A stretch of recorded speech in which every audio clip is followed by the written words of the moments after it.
Dito all of you, check up tayo ngayon dito ng refrigerator Panasonic model NR. Yan, 98510 Alpha Sierra. Ngayon, ito yung pinaka-timer nya. Pinorward muna natin para ma-defrost. Kasi ice build-up na sa sa evaporator. Ito yung pinaka-compressor nya. Ayan. Punta tayo ngayon sa evaporator, bubuksan natin. Ito yung pinaka-evaporator nya. Yan, dito look yun. Tuloy natin yung pagka-check up. Yan yung pinaka-evaporator. Pag nag-defrost yan, may pinaka-drain dyan sa loob.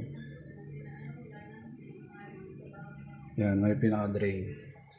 So, tagos yan dito. Ito yung freezer side. Ito yung ref side. Yung drain na nakita natin doon, ito yung karugtong niya. Yan. Tanggalin natin. Yan. Dito lalabas yung tubig. Papapasok doon sa loob. Yan. Ano nangyari? Barado. Ano? Barado. Andiyan pa yung tubig niya. Hindi siya nagde-drain doon kaya nag-overflow. Nag-overflow. Tatagas na yung tubig hanggang dito. Sa ref side kaya naglalawas. So, ito, basang-basa ito kanina eh. Yan. Ganyan ang nangyayari sa kanya. From freezer, ref, plug. Kaya nag-water leaking ang ref na to. Yan. Panasonic model NR 8510A. Yan.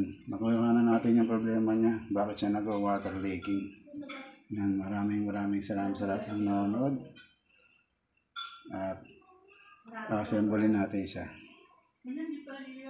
Tanggalin lang natin yung bara.